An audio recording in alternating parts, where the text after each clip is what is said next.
우리가 일제감정기, 저는 사실 국권상실이라는 말을 더 좋게 생각을 합니다. 일제강점기라는 건 일본 사람이 우리를 먹었다 하는 얘기니까 좀 불쾌한 면도 있고, 우리가 잘못해서 나라를 잃어버렸다 하는 면도 있기 때문에, 그러나 어쨌든 이 어려운 시기에 우리는 참 많은 순환을 겪었고, 그 순환을 겪은 중에서 특히 우리가 상징적으로 또 상당히 제가 관심을 가지고 보는 게 요 운호 스님과 춘원지 광수입니다. 근데 이분들은 두 분들이 같은 점도 아주 많고 또 같지 않은 점도 상당히 많고, 그러나 목표는 결국 하나다 이제 하는 것을 결론적으로 얘기할 수가 있습니다. 이분들은 같은 평안북도 정주 50리 사이에서 태어난 같은 집안의 삼종간입니다. 그냥 삼종이라는 것은 팔촌이니까 고조 할아버지가 같은 거죠. 동고조 팔촌이니까. 그럼 춘호는 음력 2월 1일에 낳고, 운호 스님은 2월 24일에 낳았으니까 24일 차이에 그 형제간입니다. 그리고 큰 집이 춘원 선생 댁이고, 그 다음에 작은 집이 운호 쪽인데, 춘원 쪽은 아주 집안은 상대에서는 괜찮았지만은 그 할아버지 때부터 몰락하기 시작을 해서 제사를 지낼 때 그 제수도 제대로 못할 정도가 돼서 운호 스님 댁에서 그 제수도 가서 갖다 주기도 했다고 그러고, 또 어떤 때는 제사를 못 지내서 그 고조 할아버지 위패를 운호 스님 댁으로 옮기기도 하고 그랬다고 그럽니다.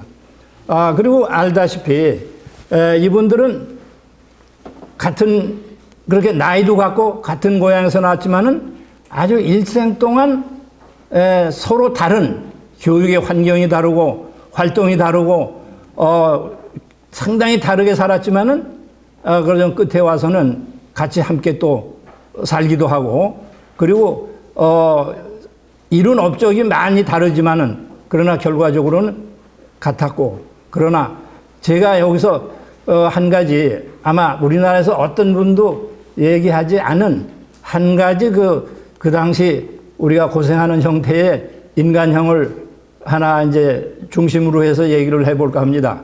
그 하나는 그 당시에 우리가 애국 또는 민족을 위해서 싸우는데 그 싸우는 방법이 여러 가지가 있습니다.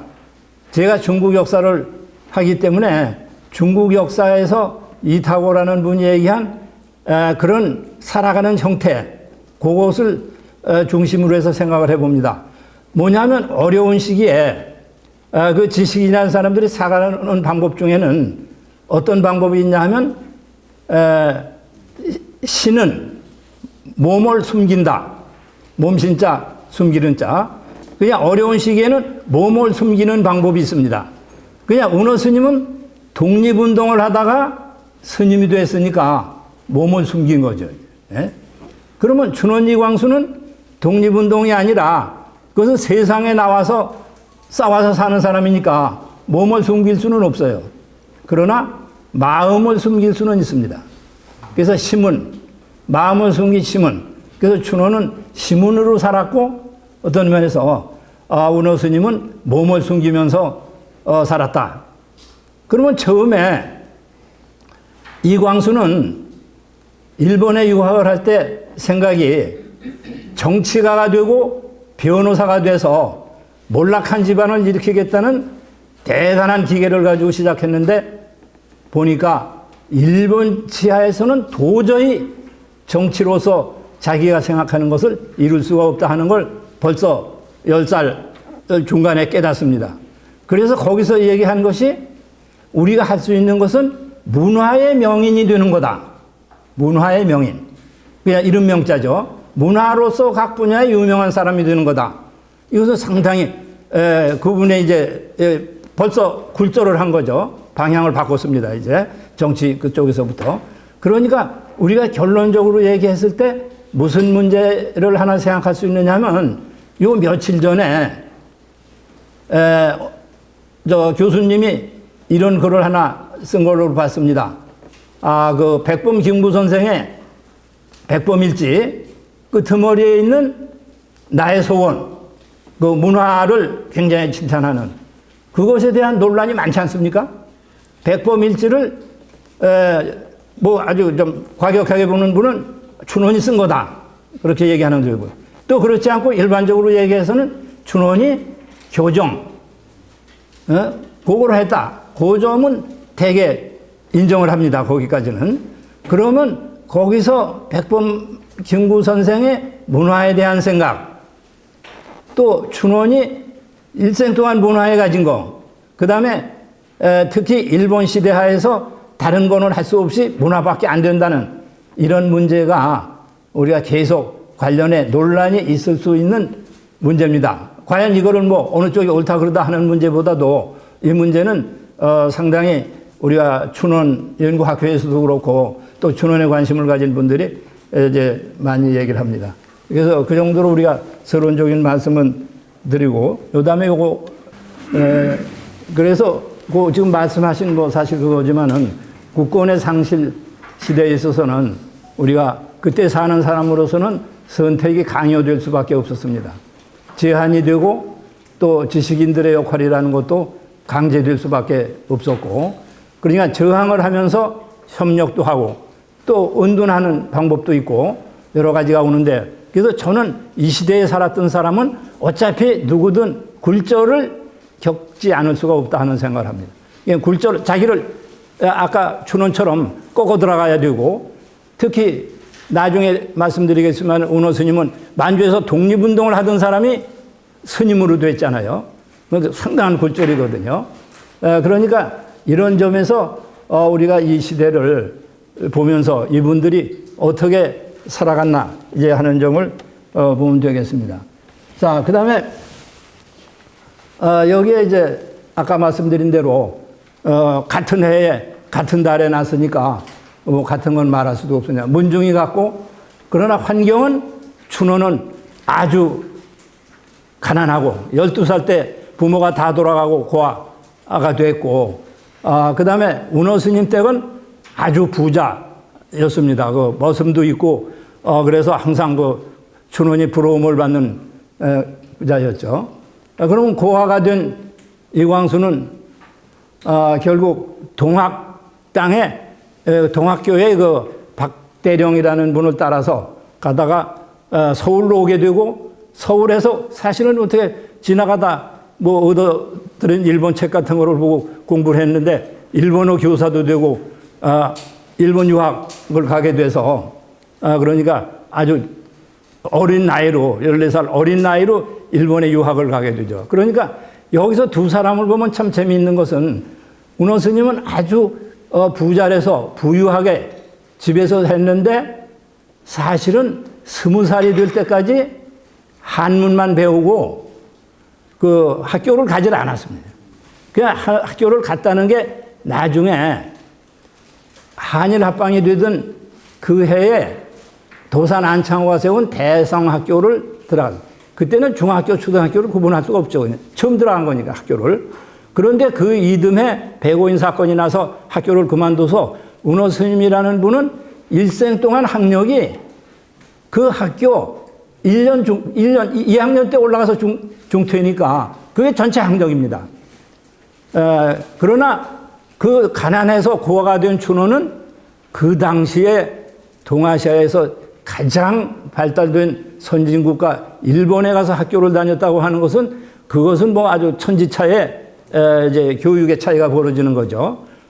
그러니까 같이 그렇게 출발했지만은 너무 다른 교육 과정을 이제 거치게 되는 겁니다.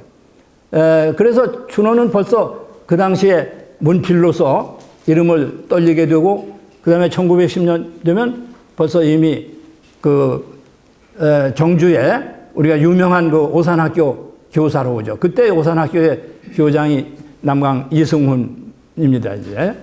그래서 거기서 근무를 하고 이제 원래 백혜순이라는 부인하고 결혼을 하고, 그래서 이 부인한테서 그 아들도 있었고 나중에 아마 20몇 살쯤 돼서 죽었던가 그래요, 이제. 그러고 그때 이제 학교에 있는데 백오인 사건이 나서 그 백오인 사건에서 남강 이승훈이 잡혀 들어가서 이제 구속이 돼, 일제한테 구속이 되고, 이 백오인 사건 때문에 사실은 운호 스님은 학교에서 이제 폐교가 됩니다. 그 학교가. 그래서 학력이 거기서 이제 끝나고 그러는 거죠. 그러니까 이제 그 뒤에부터는 준원도 학교를 떠나고, 근데 학교를 떠나는 이유 중에 사실 어떤 문제가 있냐 하면, 그때는 되게 크리스찬인데 그렇다고 해서 아주 독실한 거기에 의미를 가진 크리스찬이 아니었던 것 같아요. 그래가지고 이제 뭐 결의문답 같은 걸 하는데 믿습니까? 그러면 우리가 크리스찬이 네, 그래야 되잖아요. 못 믿겠습니다. 그래가지고 결국은 거기 그 선교사, 미국 선교사하고 불화해가지고 학교를 그만두게 됩니다. 예. 그러니까 아무리 생각해도 지성적으로 생각하니까 그걸 믿을 수가 없다고 이제 생각을 한 거죠.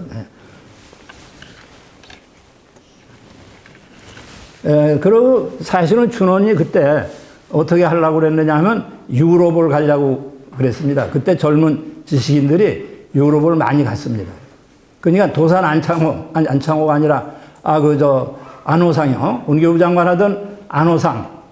그분은 중국에 있다가 중국에 있는 독일 학교에 가서 독일어를 배우다가, 독일에 가서 예나 대학에서 철학박사 학위를 했고, 또 같은 의령, 경상도 의령 사람으로서, 이극로, 언어학자 이극로는 안호상하고 똑같이 상하이에서 그 독일 사람이 만든 학교를 다니다가 또 독일로 가가지고 거기서 베를린 대학에서 1927년에 박사학위를 하거든요. 그럼 두 사람도 같은 고향 사람으로 같이 하고 같이 학위를 끝내고 돌아왔는데, 안호상은 대한민국의 문교부 장관이 됐고 이극로는 북한에 가서 무임서 장관이 돼서 1986년까지 북한의 언어학을 언어 관계를 이제 주도하게 됩니다. 그러니까 그 두 사람의 관계도 정말 우리가 비교 연구할 만한 문제입니다, 이제.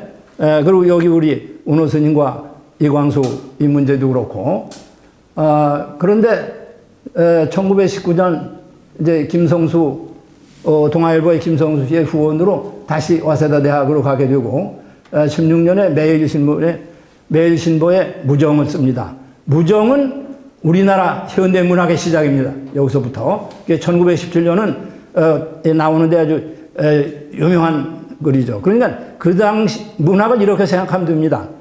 그때까지는 심청정, 춘향전처럼 전의 문학이었는데 이제 현대문학의 시작은 이 무정으로부터 시작이 됩니다. 그리고 1917년은 개척자, 또 신생활론이 나오는데, 이 신생활론은 우리가 상당히 의미를 둘 수 있는 논문인데 한국에서는 이상하게 관심이 없죠. 저는 그 논문을 준원학교에서 하나 쓴 게 있습니다. 그런데 뭐냐 하면 유교를 아주 지독하게 배격하는 논문입니다.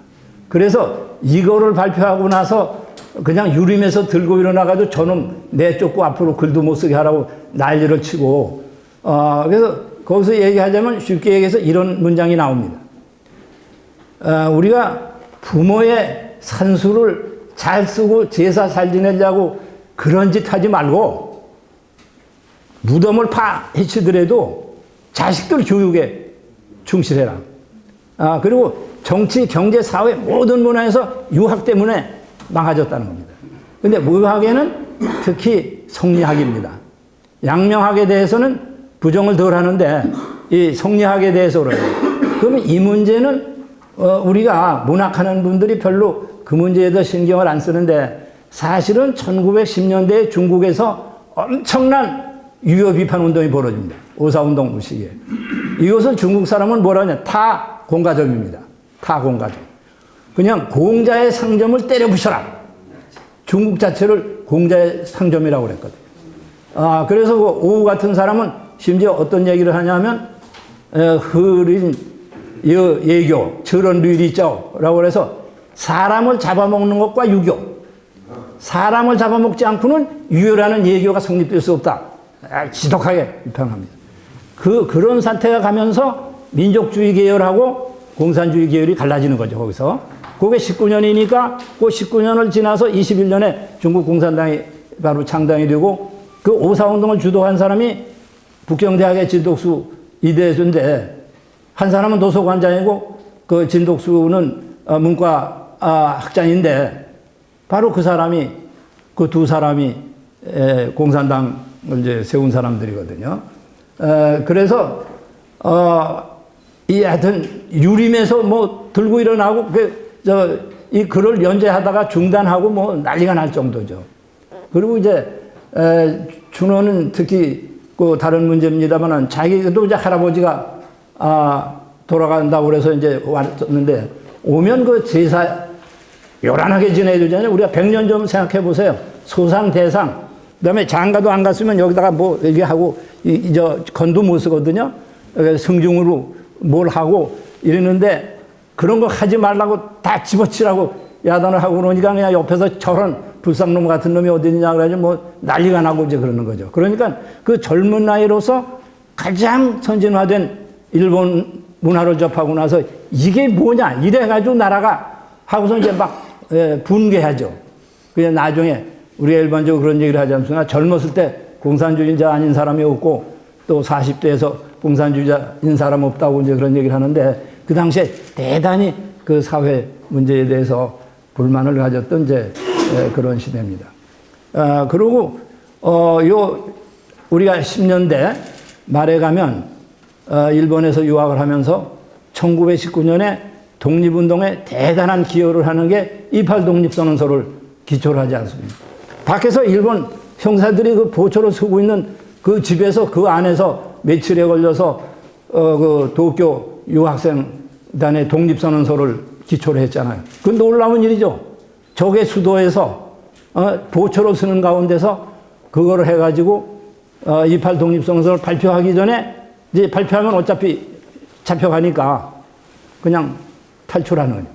그래서 몰래 상하이로 도망가서 그걸 갖다 세계 이제 여러 나라에 알리고 그리고 그때는 임시정부가 구성이 안 됐을 때니까 임시정부 구성에 참여해서 평안도 대표를 하다가 도산 안창호와 함께 독립신문사 사장을 하고 그리고 사료편찬위원회라는 걸 만들어서 그 사료편찬위원회 주임을 하고 이런 사료편찬 관계가 나중에 우리가 박은식이라든지 신채호 같은 분한테 연결이 돼서 우리나라 이제 그 역사 그 당시의 역사 자료의 중요한 문제가 됩니다.